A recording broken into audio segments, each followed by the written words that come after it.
Hello, everybody. Welcome back to another episode of the Access Blockbusters Pod. Welcome back to episode number 93. We are continuing on the grind as usual as we head into September. Thank you guys so much for joining us as we dive into the topics for today. We are not going to discuss anything that comes out of D23 in today's episode because, like I've been saying before, the podcast episodes are locked and loaded on Fridays, and D23 this year is going to be on a Saturday. So next week hopefully should have some interesting things to talk about then, but that will be for a later time. This past week we're gonna catch up a little bit on Peacemaker. I was out the week before when episode 1 came out. I had to lock the episode a little bit early, so could not talk about Peacemaker season 2 episode 1. But today we're gonna be talking about both episodes 1 and 2. We're also gonna be talking about Star Wars Starfighter and some other fun topics as well. Also, thank you guys so much for those of you who tuned into the video I made. I actually decided to just make on a whim an edited video for the first time in a long time about La La Land, my favorite movie. And so if you haven't checked it out, it's on the channel. It was out about a week ago, and I'd really appreciate if you could go check it out and let me know what you think about it. But until then, guys, thank you so much for everything. If you haven't subscribed to the Access Blockbusters YouTube channel, make sure to do so. Give this video a like and let me know in the comments what you think about any of the topics that we discussed today. If you're interested in the audio-only platforms, which typically come out before the video podcast, so the full podcast is only out on audio first, and that is on Apple Podcasts, Spotify, and Overcast Saturday mornings in the United States time. Go check it out there, leave a rating, and let me know what you think about it there as well. And that will do it for the intro, guys. Thank you so much for joining us. As always, let's dive into today's topics. Alrighty, guys, today is a pretty monumental day in terms of, I guess, our Defenders Saga rewatch on the Access Blockbusters Pod, the Access Blockbusters YouTube channel, because we are officially over halfway with the Defender Saga rewatch. And honestly, that happened pretty fast. I know we started this in, I want to say, March, when Daredevil Born Again Season 1 came out. And March, admittedly, is a long time ago. That was about 5.5 months ago. Still, it's been a journey, but it's gone by relatively quickly because we are over halfway there, and I'm feeling very optimistic about our chances to finish up the Defenders Saga before Daredevil Born Again Season 2, which is very, very exciting, hopefully ending up with a rewatch of Daredevil Born Again right before Season 2. Anyways, all that to say, that is the background of why we've been doing this, because today we're here to talk about the first post-Defenders series in this saga, The Punisher Season 1. Now, so for a little bit of background here, before we dive into all of this from my end, for those of you who are joining us for the first time, and if you are, welcome.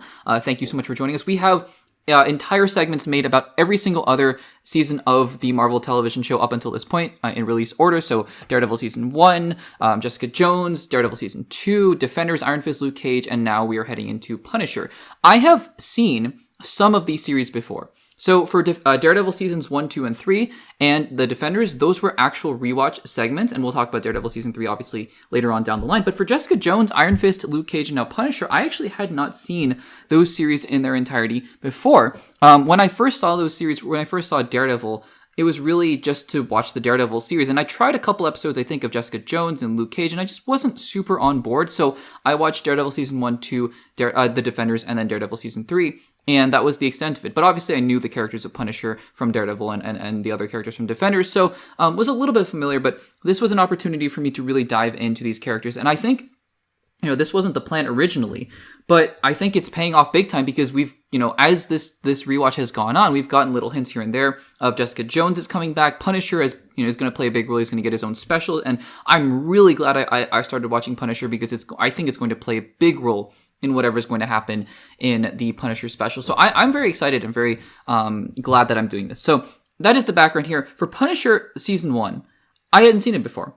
And I knew next to nothing about what the show was going to be, other than I knew actually that Ben Barnes was going to be in the show as Jigsaw. I had no idea who he was or what his deal was, or even if what his name was. That I didn't know his name was Billy Russo, but I knew that Ben Barnes was going to be in Punisher as Jigsaw, and that was the extent of it. So obviously we're going to get into some details about the plot here. This is a look back segment, if you will, not quite a rewatch, but a look back segment. And so here we go. Now Punisher is an interesting character. Punisher is an interesting character because Punisher is the kind of character that you write as the quote-unquote protagonist, and it's a very loose term, right, when you're talking about a character like Punisher. But make no mistake, and if written well, this is what Punisher should convey to the audience member. Punisher, while being the character that often is on the, how do I say this? Not the right side necessarily, but on the side where he is defeating people who are arguably worse, although he does some heinous, terrible things himself. Make no mistake that Punisher Frank Castle, I won't go as far to say, because this is getting into very dangerous territory and very generalized territory. I'm not going to go as far to say that Frank Castle is not a good person, because that, again, opens up a whole can of worms. But Frank Castle does not do good things. Frank Castle does some very, very, very heinous things in his pursuit of justice. And when you write a character like that, I think that if done well, it is supposed to make you very conflicted. Because while I can say that Punisher Season 1 is the closest I've gotten to even dethroning Daredevil Season 1, which to my, up until this point at the very least, is still my favorite of the series of the 7 seasons of television that we've watched so far. Daredevil Season 1, I just think it's unmatched still. But the Punisher gets close. And I say this in a very different way, because Daredevil, Matt Murdock, what makes Matt Murdock such an interesting character to pair with Punisher whenever they're on screen together is that Matt Murdock himself is also kind of morally ambiguous sometimes. He has this line, of course, with no killing, but I mean, he also just beats up people and does some things where it's all about, where do you cross that line? Like, right, where do you draw that line, rather? And Matt Murdock himself, it's a very interesting character, but Frank Castle drives him forward and takes it in another level entirely, because he is just out here really, really going after people and killing them in just the scariest ways. So from a, how do I say this? From a story perspective, from a story perspective, from a character building perspective, from an engagement perspective, I really think Punisher Season 1, it's outstanding in terms of its story. But it is hard to watch. It is hard to watch because Frank Castle is a character where you root for him to get his justice, but you're also cringing every other scene at the same time of what he's able to do, especially those last 3 to 4 episodes of The Punisher. What he does is, what he does to Rollins, what he does to Russo at the end of it. Any other show, right, where this is a character and you're watching this happen, you are going, oh my gosh, this is the villain. This is the scariest villain I've ever seen. Another character like this, it's Homelander, right? Like, for example, you watch Homelander do things like that, and you're like, oh, of course he's the villain, right? Which is crazy because in this world today, there have been people, the creators of the series The Boys have gone out and said, no, you are not meant to emulate Homelander. He is a crazy, terrible person. In the same way, you're not meant to emulate Frank Castle, even though he is the protagonist. And I, again, say that very loosely. He is the main character of this show. Now, obviously, there are redemptive qualities to Frank Castle, and there is a reason why characters like Billy Russo or William Rollins are meant to be seen as worse than him. But it's hard to watch because, you have to draw that line. And I fear that in today's world, there are people, and you kind of see this actually in Daredevil Born Again. Now that I watched this series, you can kind of see where these Punisher fanboys are coming from. You can see where people in today's society want to emulate somebody like Frank Castle. And that's where the character of Lewis comes into play, right? Because while that was more of a subplot earlier on in this season of television, the character of Lewis is meant to kind of be an indictment on this, of there are people who will look at Frank Castle and try to emulate what he does, and that is not the lesson you are meant to take away from this, not at all.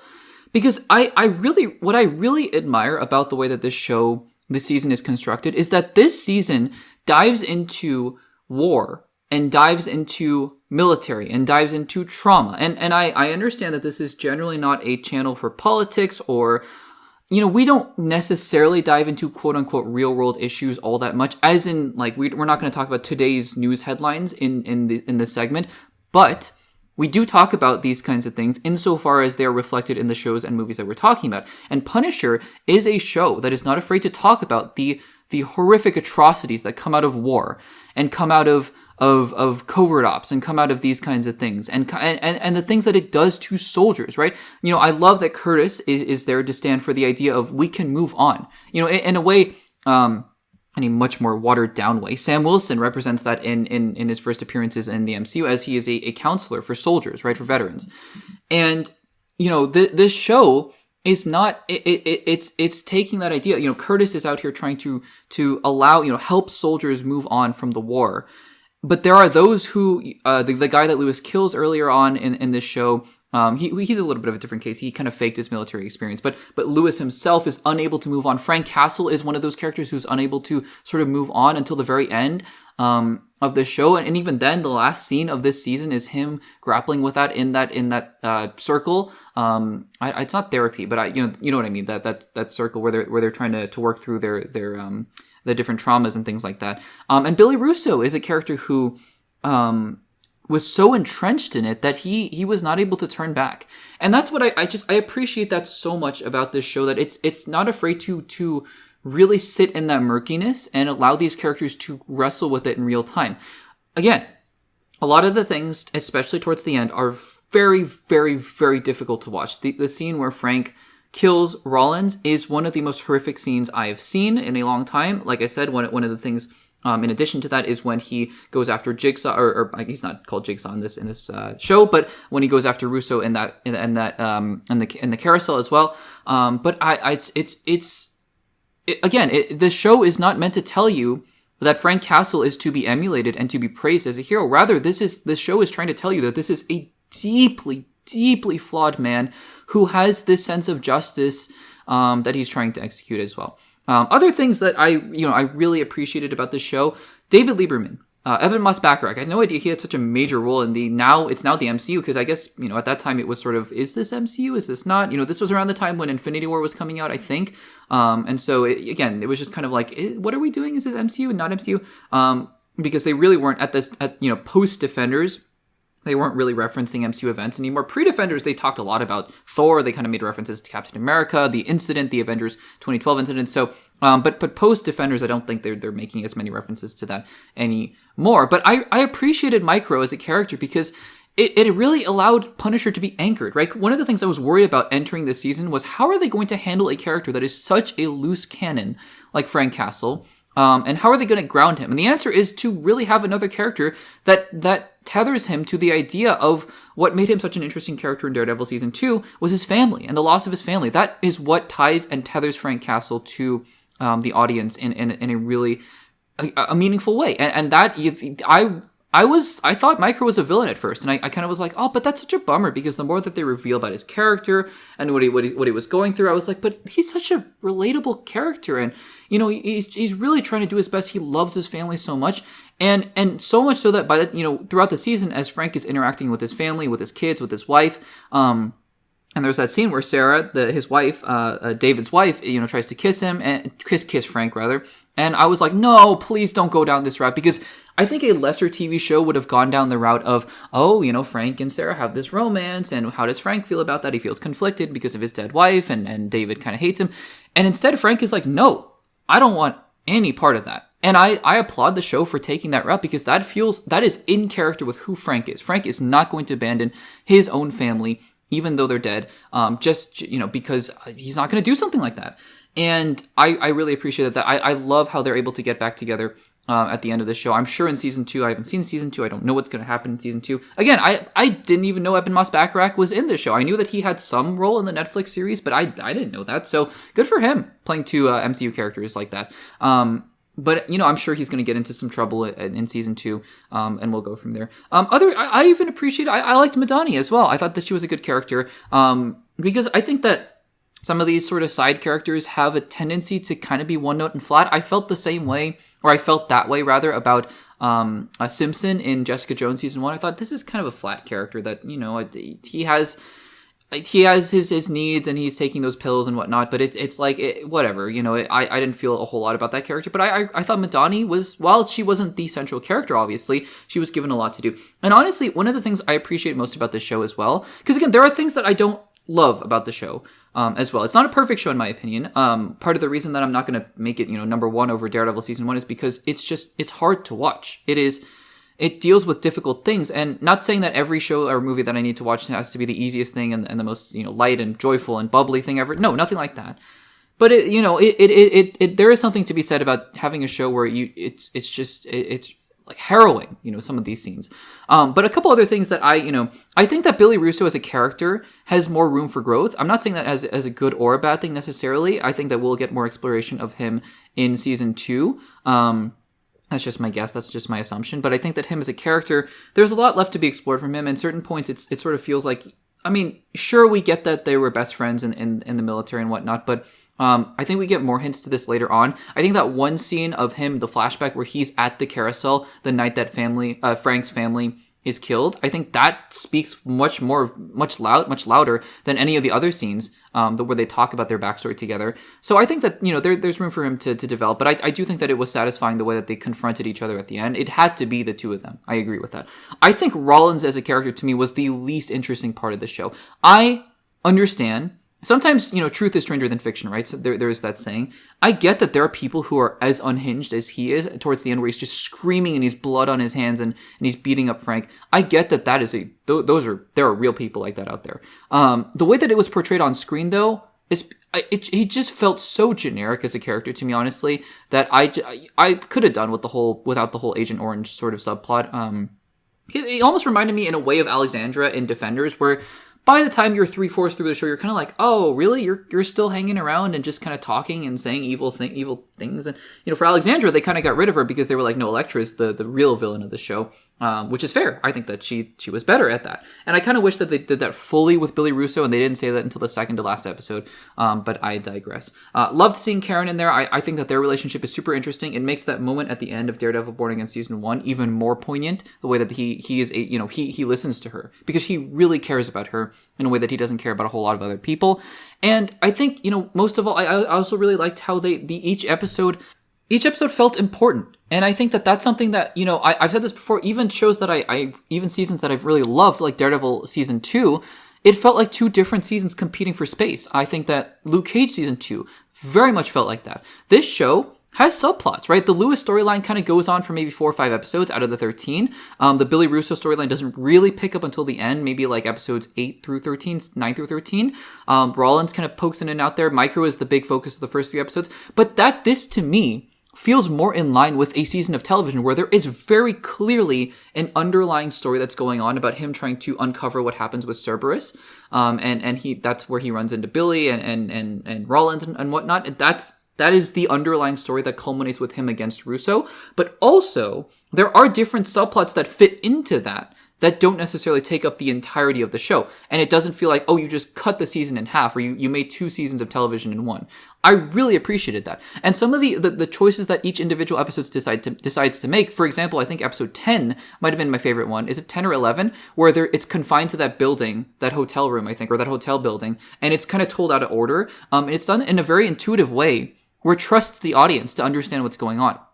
I really appreciate that. So overall, guys, The Punisher, it's a show where I was surprised because I am not somebody who likes war movies generally. I don't love stuff about violence and military and war generally in fiction.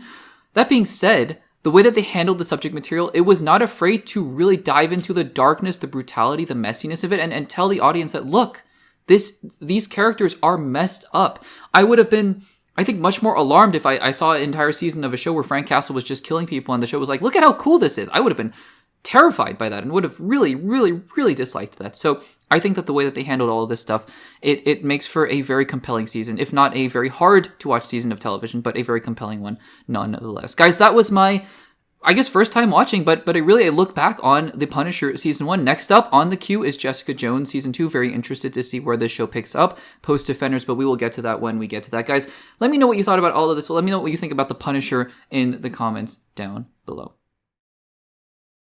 Alrighty, guys, all eyes are on 3 movies in the MCU. Spider-Man Brand New Day, Avengers Doomsday, and Avengers Secret Wars. There might be another movie at some point between Avengers Doomsday and Avengers Secret Wars that we may not know about. Doctor Strange 3 seems like a pretty good option, given the fact that he might, have a role to play in Avengers Doomsday.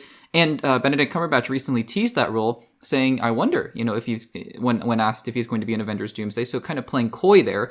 And it would be interesting to see, because Doomsday and Secret Wars being about incursions, we suspect, it would be interesting to see what he and Clea were up to during the time before Avengers Doomsday, and even during it, if he doesn't show up in the film for a long time. All that to say, there are 3 films that we're really keeping an eye out for because they are ending the multiverse saga, but don't look now. Another film might be sneaking up on us very, very soon after, because Jake Schreier, who, if you don't know the name, Jake Schreier was the man who directed the recent MCU movie Thunderbolts, starring Florence Pugh, David Harbour, and many others, Sebastian Stan as well, and Lewis Pullman as the Sentry. He directed Thunderbolts. he has been tapped to direct the X-Men movie for the MCU, the X-Men reboot. Now, for a long time, we've kind of been thinking, well, yes, Marvel has the rights to X-Men, and X-Men, it's obviously one of the tentpole franchises in the MCU, but seems like a long way away. In reality, though, yes, it is still a few years away for sure, but based on the comments we're going to be talking about today from Jake Schreier, and based on the timeline that has sort of been loosely set out, and based on the fact that Avengers Secret Wars is going to come out in December 2027, it would not be a stretch to say that the X-Men may be the first movie out of the gates after Avengers Secret Wars, after the multiverse saga, because because X-Men, the X-Men reboot from the MCU, has officially, or at least according to Jake Schreier, officially entered pre-production. Now, Jake Schreier himself did not say the words pre-production, so I want to make that very clear. It's my own assertion that it's entered pre-production, but pre-production is such a big and vast term in the movie space where it's basically just they've started to work on the movie in some capacity, whether that's concept art, storyboarding, writing. Their pre-production means all sorts of things.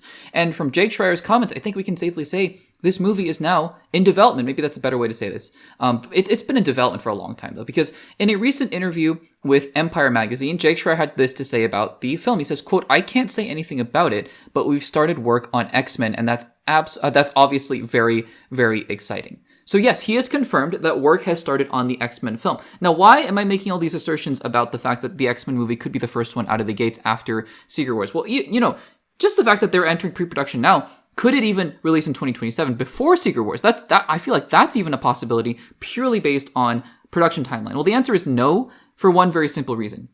I don't think they're going to introduce the rebooted cast of the X-Men before Avengers Secret Wars. I think they want to close out whatever the multiverse saga is and then start fresh with their X-Men. I could be wrong, by the way. For all I know, this X-Men movie, X-Men 1, is going to start in Battleworld, and then they're going to transition into the MCU, kind of like the Fantastic Four in their universe. I highly, highly doubt it, but we'll have to see if there's a release date announced anytime soon. I think, though, pre-production, again, starting work seems to indicate, yeah, we're starting to get the ideas going. Casting probably hasn't even happened yet. So I would assume early 2028 is the earliest that could come out. But again, that's significant because Avengers Secret Wars comes out December 2027. So early 2028 is very, very feasible if they've started work on X-Men in late 2025. They could easily have this movie ready to go by by the May or even February release date window of 2028. And again, that's right after Avengers Secret Wars. So kicking off the next saga of the MCU, if it is indeed the mutant saga or the cosmic saga or whatever people have been talking about, it makes a lot of sense, honestly, for the X-Men movie to be one of the first ones out of the gate, and this only seems to fortify that narrative. In addition to these comments, he also had some things to say about just what he learned from Thunderbolts. He says, quote, "There are so many things that I didn't know about before I started Thunderbolts. The biggest learning curve for me was the proportion of the action to the more emotional, character-driven scenes, and how, even though it's more shooting days than I've ever had, they get eaten up quite quickly by the action stuff. By the time we got to the end of it, it felt like, oh, now I feel like we get how to do this a little bit better." And that comment to me really, really fortifies why Jake Schreier is one of the best choices that they could have gotten to direct this X-Men movie, because he made in my opinion, a really good MCU movie in Thunderbolts. I love Fantastic Four more, but that has more to do with Fantastic Four First Steps than anything else. I really enjoy Thunderbolts, and when I watched it, I was like, oh, this is one of the best Marvel movies I've seen in a long time. Granted, the ones before that, Captain America Brave New World, okay. Deadpool and Wolverine, enjoyable, really enjoyable, but not to the A tier level, I think, of MCU. Then you had films like Ant-Man, Marvels, Thor: Love and Thunder. All those movies I thought, to varying degrees. Black Panther: Wakanda Forever is a standout to me as well, or in addition to Thunderbolts. So really, I think Thunderbolts was a return to form for Marvel in a big way. And if he's saying, well, now after Thunderbolts, which again, really good in my opinion, we can do this better. And on top of that, watching Thunderbolts and also listening to these comments, it seems like he's really in tune with the idea of those character-driven moments. That's what made Thunderbolts stand out to me. It's not just the action scenes, which were really good, but it was those moments, like the moment between Yelena and Red Guardian on the streets before the Void takes over. That's what makes Thunderbolts really good to me. So I'm excited about this. I think he directed an ensemble cast in Thunderbolts, and he's going to do so in X-Men, and I think that that's a really good sign. So guys, what do you think about the fact that X-Men they've started work on the X-Men movie officially, whatever that means, maybe the script, maybe casting, but I am very, very excited about this. Let me know in the comments down below. Alrighty guys, well, I bet one of the last things you expected for us to talk about here on the Access Blockbusters pod was K-pop Demon Hunters, but here we are. I like to keep up with all of the latest movies and some of the bigger surprises that come out every single year. That's what we do here. That's what we like to talk about. So we're not just confined to your Marvel, Star Wars, DC. And it's just been impossible to ignore.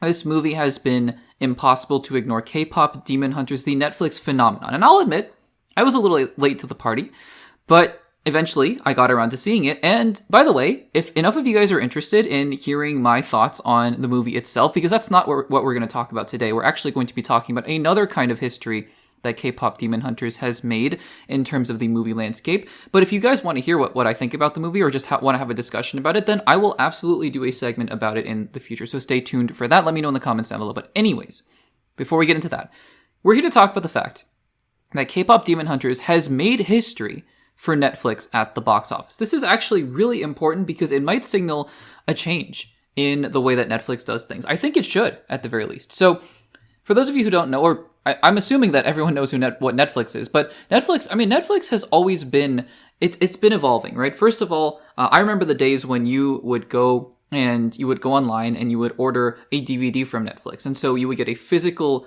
DVD in the mail from Netflix. And that was still during the days of Blockbuster, but this was sort of a revolutionary way to look through the catalog and get the DVD that you wanted straight to your door. And then, of course, Netflix revolutionized the streaming space with some of the original hit shows like Stranger Things, which still are going on today, and Stranger Things Season 5 is wrapping up the series this year. But Netflix has been a stalwart of streaming. So much so that, and they were so committed to the binge model, they were the ones that really introduced and launched the binge model, that even when they started to make original content, and even when they started to make those original content films rather than TV shows, they didn't want to put those films out in theaters. And it's only been recently, the most recent, or one of the first prominent examples of this was the Knives Out sequel, Glass Onion, that came out, I believe, 2022 or 2023 in Thanksgiving. And they were just going to put it to Netflix. I mean, this was the follow-up to Knives Out, one of the most successful original movies, I want to say, in the last 5 to 10 years. And it was directed by Rian Johnson. It did great at the box office, or it did decently well at the box office, I believe. But it was a really good movie. And people seem to really like it. So Rian Johnson signs this big deal with Netflix. And, I mean, when you sign a deal with Netflix, it's like, okay, your movie's just going to go on streaming. But Knives Out, a Glass Onion, rather, was able to release in theaters. I got to see it in theaters, which was awesome. It was a great experience. Later on down the line, we've been talking about recently, Greta Gerwig, who's directed Barbie, signed a really lucrative deal with Netflix to release a bunch of Narnia films. But that being said, there was some confusion about why would Greta Gerwig want to do this? And so it comes out later that she really fought for these films to be released in IMAX. And so Netflix is going to start releasing these movies in IMAX for a limited time. And so Netflix has been slowly changing the model, but it feels like it just hasn't been enough because, I mean, Netflix has hits on its hands. Not every single straight to Netflix movie is going to be, it's going to make a lot of money because that's the risk reward, right? Netflix is probably thinking, well, if this movie doesn't really reach the wide audience that we think it's going to, then why would we release it in theaters? And that's fair enough. But Netflix really does make good movies, and it's been making deals with movie directors and actors, and I would wager it's going to actually increase the amount of movie directors and actors who want to work with Netflix if they decide to really put forth a streaming platform, or to put forth its streaming content rather into theaters. And now K-pop Demon Hunters has come along. It was just going to come out on Netflix, and then Netflix saw how incredibly insane and successful this movie was, and it decided to release it in theaters for a very limited time. Lo and behold, K-pop Demon Hunters, which made about $16 to $18 million in ticket sales this past, or about a weekend ago, I should say, at the time of this, the time that this segment has been released. Some even saying upwards of $20 million in 1,750 theaters, claimed the number one spot at the box office. Now, you might be saying $20 million at the high end. That's not a whole lot compared to even a Captain America Brave New World, which made just under $100 million, I believe, in its opening weekend. Not a whole lot of money. It's even for a viral phenomenon. That's fair. What's significant about this, though? What is absolutely significant is that this is the first time Netflix has claimed number one at the box office for any of its movies. And the fact that they can do this on such a short notice, and by the way, one of the stipulations that I'm reading here on this news article is that K-pop Demon Hunters didn't even release in any AMC theaters, the largest theater chain in the country. And that should tell you something, right? It didn't release in AMC theaters at all. They decided not to release the movie. it shows that there is an appetite. Doesn't matter if it originated from Netflix. I mean, Apple TV Plus has been releasing movies in theaters, and yes, not all of them are successful, like Killers of the Flower Moon, which was successful in the award circuits, but not so much in theaters. But then you have an F1, which, you know, I thought it had a chance to make a lot of money, like $700 million, and it turns out it makes only about $400 million. Only in quotation marks, because that is a lot of money that Apple would not have made if it had just kept it on streaming. And so I think now, with K-pop Demon Hunters making this kind of history, I think that this should signal to Netflix that they're going to, they should be really targeting to do this with their premiere films. I mean, Guillermo del Toro is releasing Frankenstein later on. Should they consider that strategy for it? I think they should. I think it makes sense in the future. Because again, you're not going to predict every single viral phenomenon. That's fair, right? K-pop Demon Hunters, I don't think any of us would have seen this coming beforehand. I just don't. It's one of those Squid Game kind of things. By the way, though, the Korean culture that's been seeping into these Netflix projects and just projects in general, like Parasite as well, I think is really cool. It's a really cool thing that's been going on in Hollywood for the last 5 to 10 years. And I think that it's great to see that Korean film and TV shows are gaining a lot of notoriety in the West, in the Western world. But anyways, all that to say, I think that, you know, it's something that Netflix should really start to consider, given the fact that they've been so tight about keeping their things on streaming, and they've been slowly starting to transition away from that for some of the films. And I think that this should be a sign that they should continue to do so. But guys, what do you think? Have you seen K-pop Demon Hunters? Do you think, first of all, do you want to hear my thoughts on it? And should I do a segment about it? Let me know about that in the comments. But also, what do you think about the fact that it is the first Netflix film to hit #1 at the box office in the weekend? Let me know in the comments down below.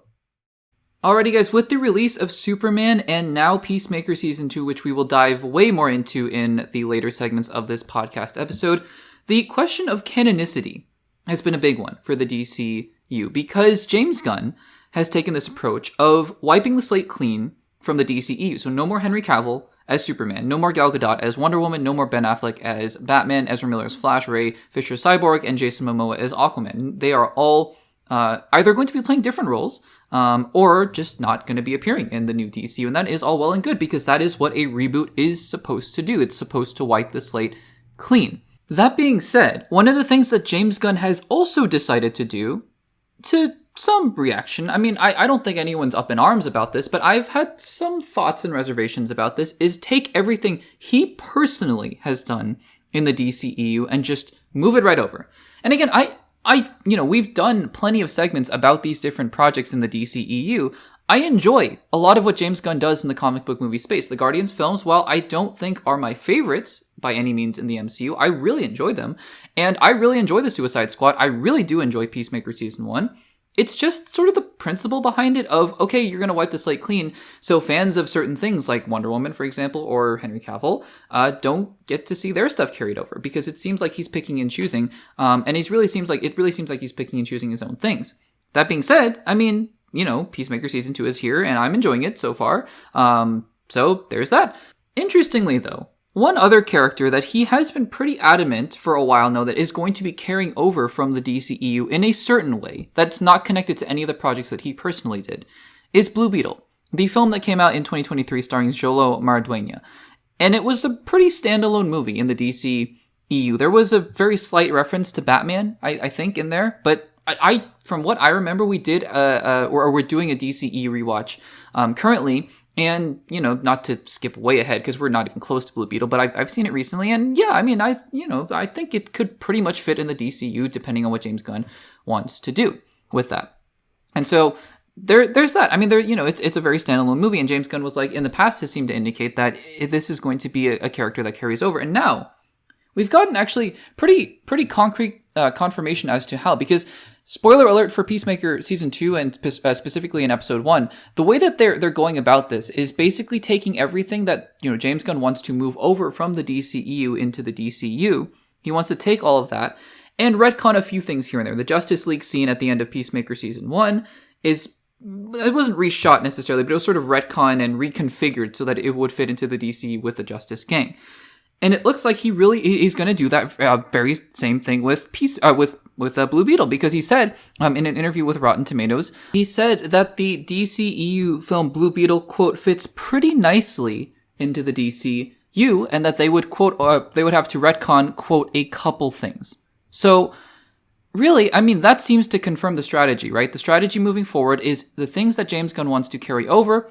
He's basically going to take what he wants from the DCEU and just port it over to the DCU as backstory. And there might be flashback scenes, because we know that a Blue Beetle animated series is coming with Jolo. The question was always, to me, whether or not this was going to be a straight same actor, just like J.K. Simmons as J. Jonah Jameson, for example, coming back from the original Spider-Man movies into Spider-Man No Way Home. Is that just sort of a, hey, he was recast, or he was carried over, rather, but it's a different movie, different universe altogether? Or is this a situation where the character that we followed previously is that same character? And it looks like it's more of the latter. On top of that fact, he did an interview with IMDb where he seemed to tease the possibility as well that Blue Beetle is going to be in Peacemaker, either Peacemaker season 2 at the end, or perhaps a future season. Because when somebody was asking him, what do you think about the idea of Blue Beetle showing up in a future season of Peacemaker, he says, quote, "I won't say you're not in luck." So does that mean that Blue Beetle is going to show up in Peacemaker season 2? I don't know. It's possible that anybody shows up in Peacemaker season 2, because that is the kind of show that this is. This is not the Batman, for example, which I maintain is a universe where if Superman, David Cornsweat Superman, just floated down into that Gotham City, it would be the most bizarre thing I've ever seen. Not saying it can't happen. Not saying it wouldn't work if somebody did it well. Just saying that it doesn't feel conducive to Guy Gardner showing up, or like I said, Superman, or Millie Alcock's Supergirl, right?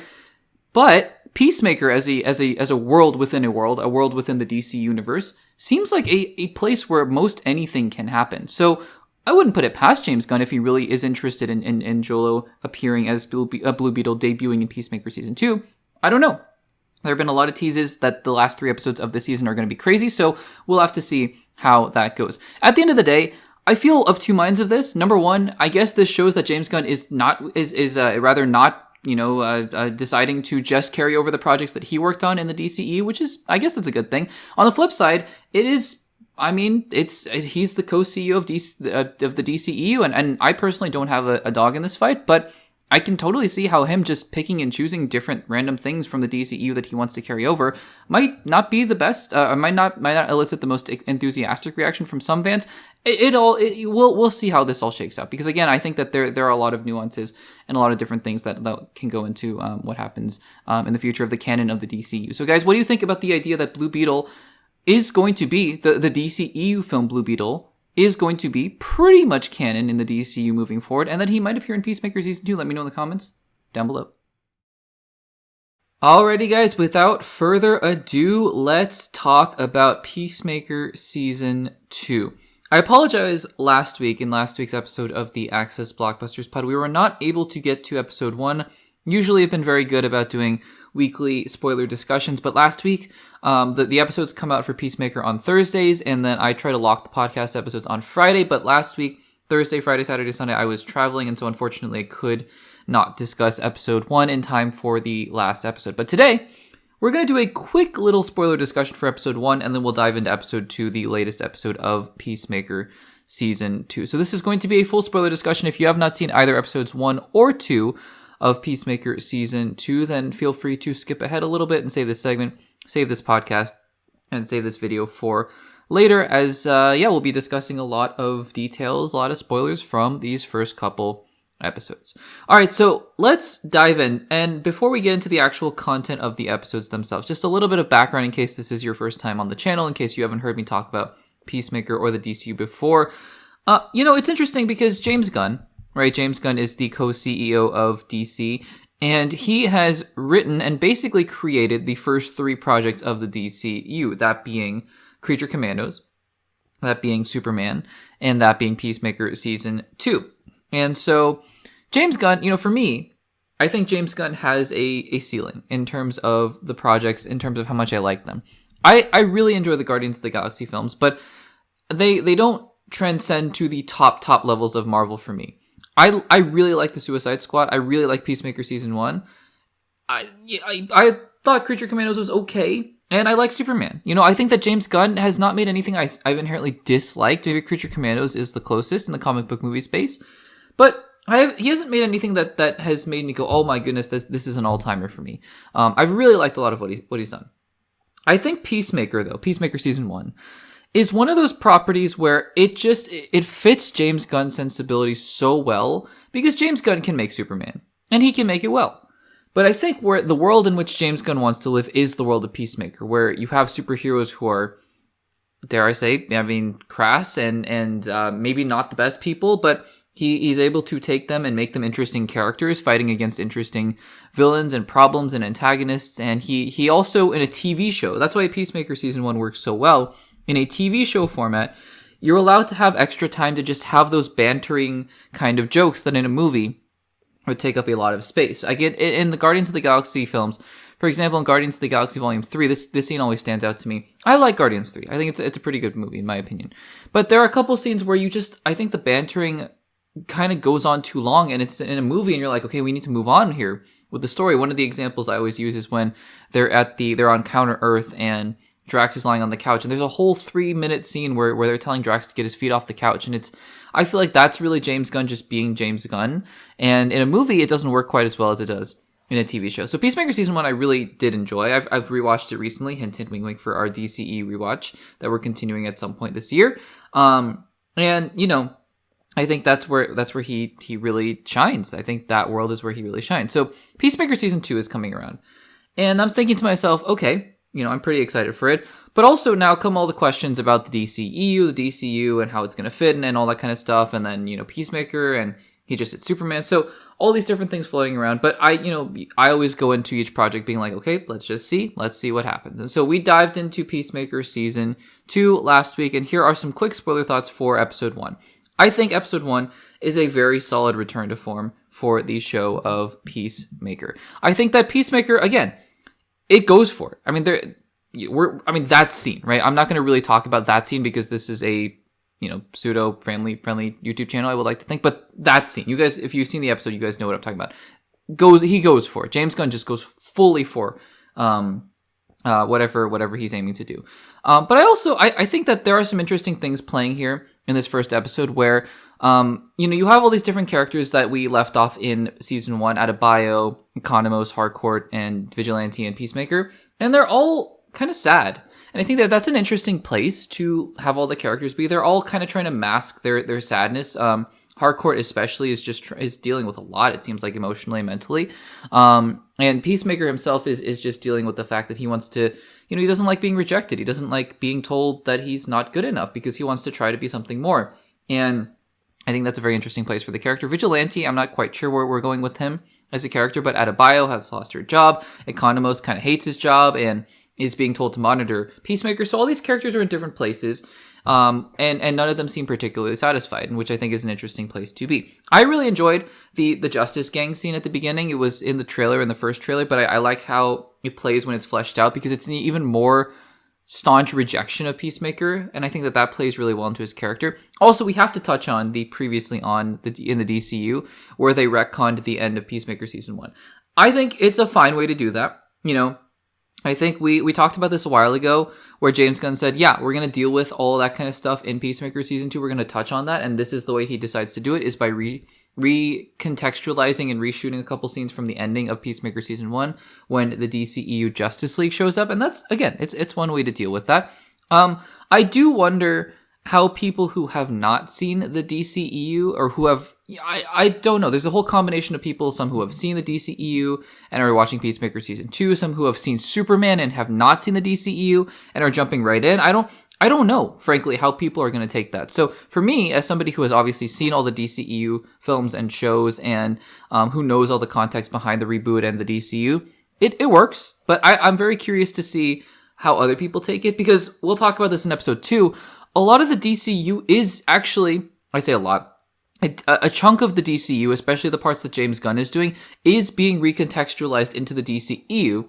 I don't know if that is overcomplicating things. I don't know if that's making things way too confusing for people. Because again, I haven't talked to people who haven't seen anything from the DCEU and are coming into this, haven't even seen Peacemaker Season 1 and are coming to this fresh. So that's something that we'll hopefully, I'd like to hear from more people. If that's you, let me know in the comments below, because I'd really like to hear from you about that. But yeah, I think Peacemaker Season 2 Episode 1 has a pretty good setup. And then we get, of course, the entire thing with the quantum unfolding tunnel, which we learned that was the premise of the season in the trailers, and I've had my reservations. I've talked ad nauseum about that in previous segments where we've talked about Peacemaker season 2. I'm kind of over multiverse. I think that there are questions that just naturally arise when you talk about multiverse or time travel and things like that. And before people start commenting, I know it's not multiple universes, it's dimensions, but it's essentially the same thing. And I think that the way that they're doing it is a decent enough approach to, it's telling a more emotional story with this, something like, Everything Everywhere All at Once, instead of just multiverse craziness like Doctor Strange and the Multiverse of Madness, for example. I think that it's a clever idea to have Peacemaker confront a version of himself, a version of life where he has everything that he wants, and we see that play more in episode 2, which we'll jump to in just a second. So I think it's good. It works. I don't know. I mean, I'm curious to see how it's going to play out, and then we get a little bit of Rick Flag Sr. as well. So episode 1, I enjoyed. I thought it was a very solid return to form. Also, we have to talk about the intro sequence as well, applying to both episodes. When I watched episode 1, the new song choice, and of course the new dances, I was not particularly a big fan. And I thought to myself, maybe this is just because I was such a big fan of the intro from the first season that I just didn't want it to change. So I said to myself, heading into episode 2, I said, let's give it another shot. Don't skip the intro, watch the entire thing through. Let's see what happens. And I liked it marginally better, but I have to say after 2 episodes, I think by episode 3, and if not episode 3, episode 4, definitely, I'm just going to hit skip intro. It's just not the same, and I get it. They don't want to reuse the same song or whatever, but I'm not enjoying it as much as I did with season 1, because the season 1 intro, I would never skip that. It's amazing. It's awesome. So anyways, there is that. So let's dive into episode 2 now. And I think it's interesting because some seasons of television, right? Some seasons of television decide to approach their stories in different ways. Some, it's very clear you can see the 3-act structure being built up, the setup, the rising action, the climax, the falling action, things like that. And you can kind of see how it's being chopped up across the entire storyline. Other seasons of television, each episode is more self-contained. It has its own mini story, even if each episode is leading up to a bigger story as well. And Peacemaker season 2, I can see more of the former. I think these first 2 episodes are giving us nice hints as to what's going to happen later on in the season, and I think it's pretty clear now. I mean, that this is where we all thought this was going, at least based on the trailers, is that our version of Peacemaker, I don't know what they're going to designate his universe as or whatever, but our version of Peacemaker is going to end up in the alternate universe taking over the dead Peacemaker that he killed at the end of episode 1. And, I think that's, again, it's the logical choice. It's not altogether surprising, but I'm curious to see how they execute on that and what they're going to do from there. And so that's sort of the setup. But also, we get some hints towards the beginning, or we get a big scene with Rick Flag Sr. I like how they're setting up Rick Flag Sr., Frank Grillo. I think that's good. It sets up an antagonist that has some personal stakes. Again, they actually showed flashback scenes from the Suicide Squad. So we know that a chunk of the Suicide Squad is canon to the DCEU, which means potentially Margot Robbie's Harley Quinn is canon to the DCEU, or the DCU rather, because I don't know, we don't see her. James Gunn has said previously that if they mention anything from the DCEU, that is automatically canon into the DCU. So as soon as they mention anything with Harley Quinn, I guess it's Margot Robbie, or I guess it's that version of Harley Quinn. We do see Joel Kinnaman as Rick Flag, so some scenes from Peacemaker or from the Suicide Squad are canon to the DCU. But anyways, I like how they set that up with Rick Flag Sr., and he's going to be, again, a complex character because Peacemaker killed his son, and so he has every right to be angry about it, and we'll see how he confronts Peacemaker later on down the line. But this episode, again, more setup here. We get some more emotional setup between Peacemaker and Harcourt as they're hanging out on the rooftop there. I'm a little bit mixed on this angle here because it seems like the Peacemaker Harcourt love story is going to be a really big portion of the second season. And I don't know, because in season 1, while there were little hints to this here and there towards a potential burgeoning romance, they kind of ditched it towards the end of the season, and I was not dissatisfied by that choice because I kind of thought these can just be 2 characters who enjoy each other's company and maybe saw each other as more shallow beforehand, or at least Chris Smith to Harcourt, but then became better friends, and they kind of moved on from there. But instead, they're kind of doubling down on this love story, and it's going to be a very pivotal part because, as we see at the end of this episode, he is now in the alternate universe texting Harcourt. So we will see how that plays out. I'm curious, but I also think that it's more of the conventional, kind of route to go with these two characters rather than something surprising. So we'll see if James Gunn can execute on that concept. More stuff with Rick Flag Sr. though, with Argus, and then we get introduced to Tim Meadows' character, Agent Flurry, who is he is a world class. That's what I'm trying to say. World class jerk. Not a great guy. But he and his crew get beat up by Eagly, which is a very fun sequence. Very, very bloody and very violent sequence at Peacemaker's house.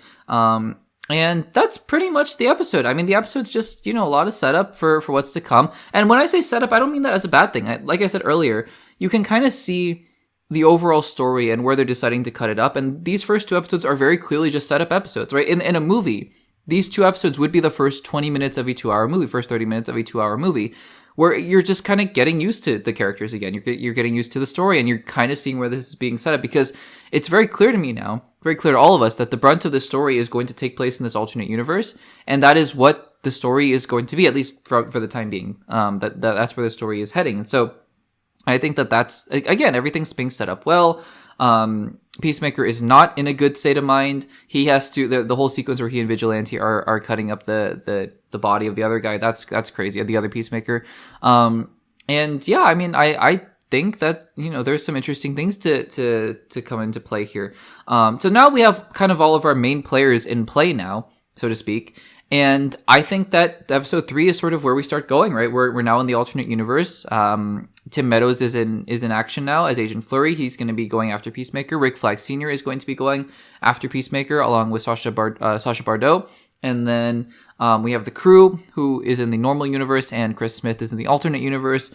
And so we'll see. I think that things are being set up here because, look, I mean, I enjoyed these first 2 episodes, and I really do. I think that these first 2 episodes reaffirm my thought that the Peacemaker universe is really where James Gunn wants to be. This kind of show where you can let loose with the characters, you can do whatever you want, you could say whatever you want. And I'm not saying that he would have disliked making Superman because he couldn't do what he wanted to do, but I think that he probably feels a lot more comfortable in this universe or with these kinds of characters, is my guess anyways. I think the Guardians of the Galaxy is more of the PG-13 version of what the Peacemaker universe looks like. And I think that this is really where he enjoys hanging out. So we'll see where we go. Everyone keeps saying that the last 3 episodes of this series, of this season, are crazy and cameos and stuff like that. And I've heard this before. We've all heard this before.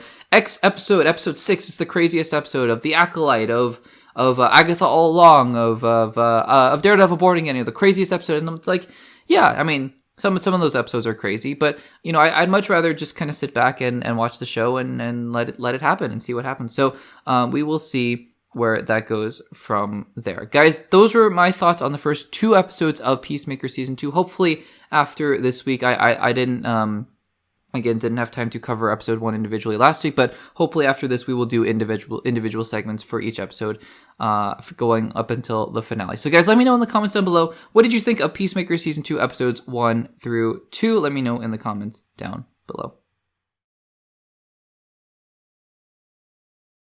Alrighty guys, let's talk about the Star Wars movie that actually looks like it's gonna happen. Because Star Wars movies, I don't know if you guys have been keeping up with them, or the future Star Wars movies, if you guys have been keeping up with the production and all of the troubled announcements and delays and reshoots and all these different things that have been going on with Star Wars movies over the last 5 or so years, it's been a mess. There have been films from Taika Waititi, Michael Waldron, Kevin Feige, Rian Johnson, all these different films that have been announced and then not released and basically canceled. And it's just gotten to the point now where we're not going to get a Star Wars movie until next year, The Mandalorian and Grogu, which, I have my doubts about all these other films, but it looks like that movie actually did film. So unless something horrifically wrong goes or happens over the next few months, that movie is going to be the first Star Wars movie in 2026, 7 years after the release of the last Star Wars movie, Star Wars The Rise of Skywalker, in December of 2019. But the question remains, what's the next movie going to be? And for a while, it looked like maybe it's going to be that Rey New Jedi Order movie, except, oh wait, that one also has problems because it's hiring a 3rd set of writers, at least the last time we talked about it.